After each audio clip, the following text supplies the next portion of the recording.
마태복음 17장 18절, 19절, 20절 이렇게 보겠습니다. 이에 예수께서 꾸짖으시니 귀신이 나가고 아이가 그때부터 나으니라. 이때 제자들이 조용히 예수께 나와 이르되 우리는 어찌하여 쫓아내지 못하였나이까. 이르시되 너희 믿음이 작은 까닭이니라. 진실로 너희에게 이르노니 만일 너희에게 믿음이 겨자씨 한 알만큼만 있어도 이 산을 명하여 여기서 저기로 옮겨지라 하면 옮겨질 것이요 또 너희가 못할 것이 없으리라. 아멘.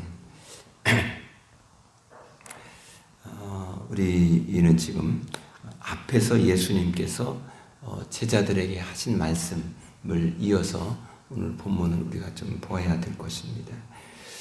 예수님은 제자들에게 말씀을 하죠. 믿음이 자꾸 패역한 세대다. 이렇게 말씀을 하셨습니다. 그것이 어떠한 것을 말하는 것인지에 대한 것은 좀 더 우리가 말씀을 묵상하는 그런 시간이 좀 필요하다라고 생각합니다. 오늘 이 본문 말씀에서는 이제 예수님께서 간질로 자꾸만 넘어지는 아이, 그 안에 있는 귀신을 향하여서 예수님이 꾸짖으셨다 이렇게 말합니다. 예수님 꾸짖었다. 근데 이 꾸짖었다라는 이야기는 막 그냥 무슨 혼냈다라고 그런 말로도 이해할 수 있을까? 그러면 여기서 이 꾸짖었다라는 그런 이 단어는 어디서부터 우리가 이 말씀을 이해하는 것이 좋을까라는 것입니다. 이 본문에서 말하는 예수님이 말하는 꾸짖었다라는 얘기는 범죄를 단호하게 꾸짖는 것입니다. 이 단어의 의미가 그런 것입니다. 그러니까 우리는 아니 왜 그냥 이렇게 할 수 있잖아요. 그런데 여기에서는 이 전제되는 것이 하나 있습니다. 전제되는 것은 그냥 예를 들어서 막 그냥 책망하고 꾸짖고 이제 그럴 수 있잖아요. 그런데 나는 꾸짖었는데 저는 안 받아들일 수 있잖아요. 일반적으로 그렇잖아요. 그 말은 저는 나에게 이제 이게 승패라는 이야기로 이 본문은 이렇게 봐야 되기 때문에 그쪽으로 이야기해 볼게요. 나는 당신에게 패하지 않았어. 이런 의미죠. 근데 나는 너 이겼어. 그래서 꾸짖고 이렇게 할 수 있잖아요. 근데 오늘 본문 말씀에서 이 꾸짖었다는 의미는 어떤 의미냐면은 이미 내가 너를 이겼다 그 말이에요. 그게 함축되어 있어요. 너는 패한 자야. 그런데 지금 여기에 있는 이 사람은 내 백성이야. 이 말입니다. 근데 너는 지금 여기 이 내 백성에게 네가 왜 남의 허락 없이 이 안에 들어와서 네가 그러냐? 이 말인 것입니다. 그래서 꾸짖었다는 말을 쓰는 것입니다. 그래서 이것은 이 꾸짖었다는 이야기는 신적 권위가 그 안에 담겨 있는 것입니다. 그러니까 예수 그리스도가 이제 신이시잖아요. 하나님이시잖아요. 신이신 그분의 권위를 가지고 귀신에게 명령을 말하는 것입니다. 네가 있어야 할 곳은 여기가 아니야 라는 말. 여기에 있는 이 사람은 내 백성이야.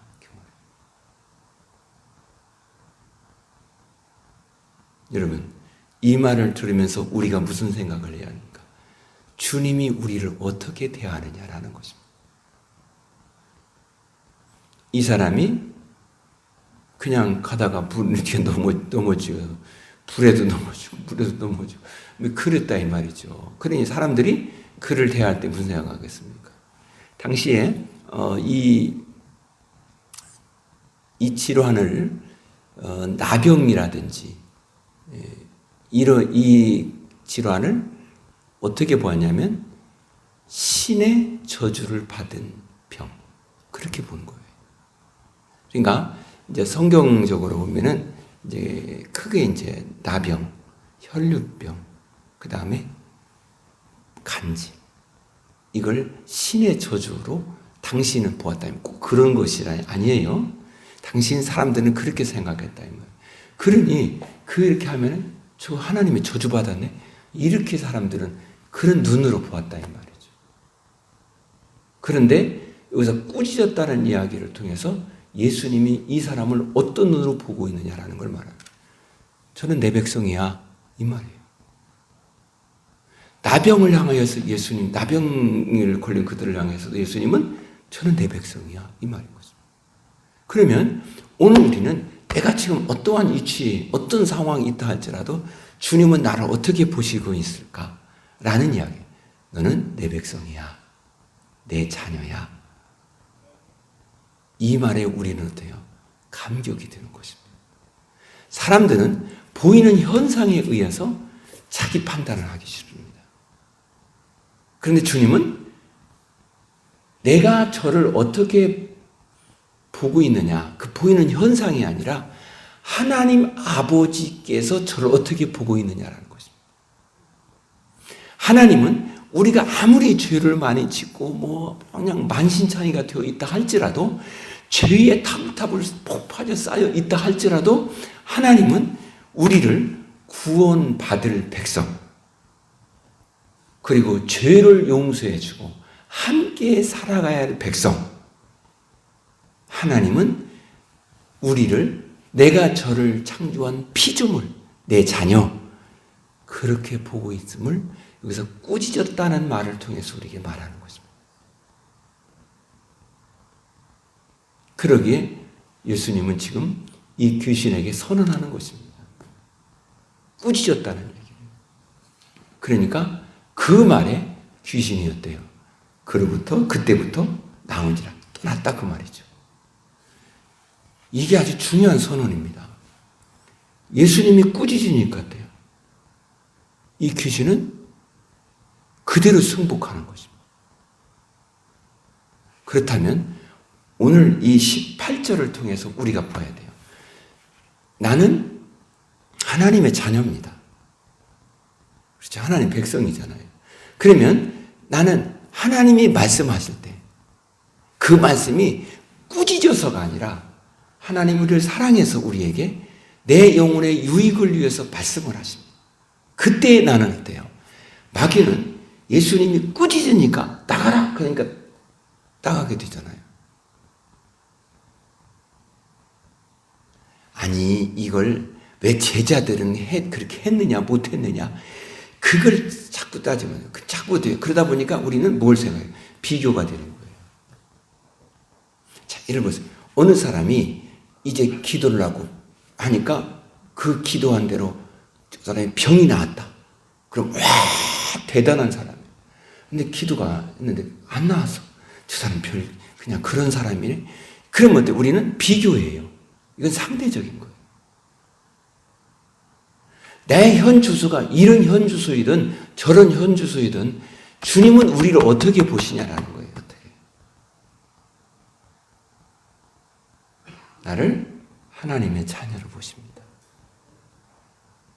그리고 주님은 나와 함께 계시기를 원해서 예수 그리스도를 이 땅에 보내서 예수님이 십자가에 피 흘려 나와 하나님과 함께 있어야 되는데 그러지 못할 요인들을 십자가에서 싹 해결해 버리시고 우리를 회복의 은혜를 베풀어 주시는 그 하나님의 사랑 오늘 우리는 이 18절을 통해서 우리가 보아야 돼요.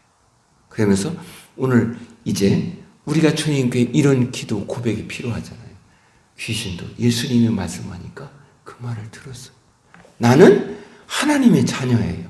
귀신은 저주받은 자예요. 심판받아서 영원히 지옥 불에 떨어질 자예요. 그런데 그 그도 예수님의 말을 들어요. 그 귀신은 좋아서 듣겠어요? 이미 패한 자니까 들을 수밖에 없는. 우리는 하나님의 자녀예요. 그렇다면 우리는 인격적으로 그분이 말씀하는 그 말씀에 아멘. 이게 오늘 우리의 고백이 되기를 소망합니다. 그래서 언제든지 구약 성경에서 이것을 우리 알기 때문에 하나님이 언제든지 무슨 말씀을 할 때든지 아무개야 하고 이름 부를 때 구약의 사람들은 힘내니 그랬다는 것입니다. 이 말은 예, 제가 여기 있습니다. 나는 당신의 말을 듣기 위해서 여기 있는 사람입니다. 그 말이에요. 무슨 말을 하는지는 아직은 내가 몰라. 근데 하나님이 불렀어요. 나는 하나님께서 무슨 말 하시는지 그것이 1차가 아니라 지금 내 기본적인 자세는 당신의 말을 듣기 위해서 여기 있다라는 것입니다. 무엇이든지 말씀하옵소서 종이 듣겠나이다. 이게 구약에서 우리에게 가르쳐주는 중요한 사상이에요. 18절을 통해 우리는 그걸 보아야 돼요. 그리고 19절을 보아야 돼요. 이때에 제자들이 조용히 예수께 나와 이르되 우리는 어찌하여 쫓아내지 못하였나이까. 이걸 비교의식을 해서 우리가 보면 안 된다겠어요? 앞에서 예수님께서 믿음이 적고 패역한 세대라고 그렇게 말씀을 하셨었잖아요. 아니, 그 말을 들었을 때 그냥 인간적으로 생각해 보면 돼요. 마음이 기분이 좋을까요? 그 말을 듣고도. 아니면 좀 마음이 좀 사기가 좀 떨어지고 그럴 수도 있어지.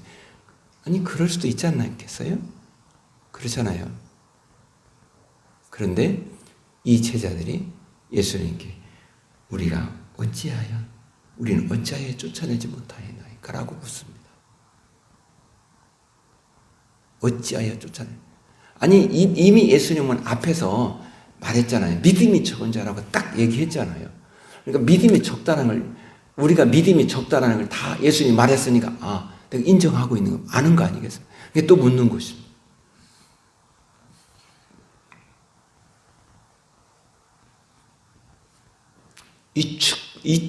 이축들법도 하잖아요. 그런데 여기서 어찌하여라는 말은 우리가 어떻게 해야 할까요? 라고 묻는 것입니다. 다른 말로 말을 하면은 이 말을 그냥 우리가 어떻게 해야 이렇게 쫓아낼 수 있습니까? 귀신 쫓아내는 것 여기에다가 초점을 맞춰서 이 말을 보려고 하지 마시고 우리가 어떻게 해야. 귀신도 예수님 말씀에 순종했습니다. 내가 어떻게 해야 하겠습니까? 근데 이 말은 내가 어떠한 마음, 태도를 가져야 되겠느냐 이 말인 것이죠. 지금 이것이 제자의 자세예요.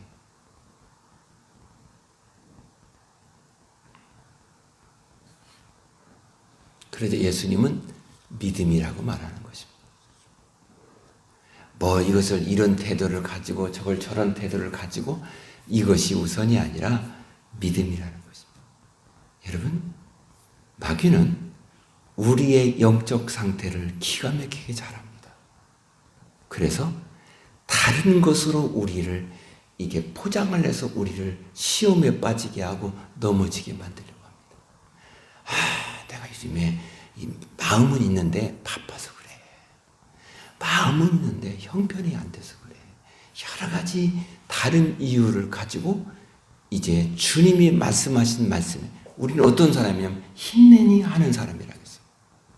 나는 당신의 말을 듣기 위해 여기 있는 사람입니다. 이게 우리의 자세라겠는데 꼭 그렇게 하려면요.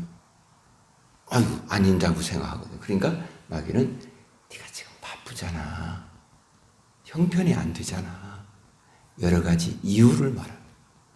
그래서 이 일을 못한다라고 우리에게 속닥거리는 것입니다. 여기에 주님은 딱 정의해서 말합니다. 형편의 문제가 아니라 사정의 문제가 아니라 믿음이라는 것입니다. 그 일을 하고 있느냐 못하고 있느냐가 중요한 것이 1차가 아니라는 거예요. 믿음이라는 것입니다. 그러기에 오늘 우리는 이 말을 듣는 우리들은 주님께 고백하고 기도해야 될 것은 주여 내게 믿음을 주옵소서.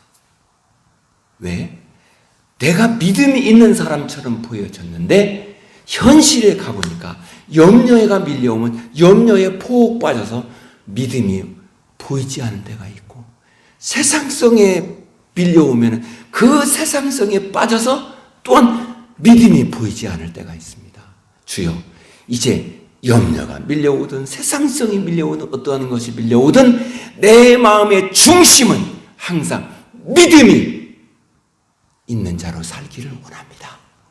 그런데 이 믿음은 주님께서 내게 성령으로 역사하실 때 믿음이 생기는 것을 믿습니다. 그래서 사도행전을 보니까 두려웠던 그들이 성령이 임하니까 담대해지잖아요. 무슨 문제였습니까? 환경이 좋아졌으면 아니잖아요. 여건이 좋아서 아니잖아요. 믿음의 문제였어요.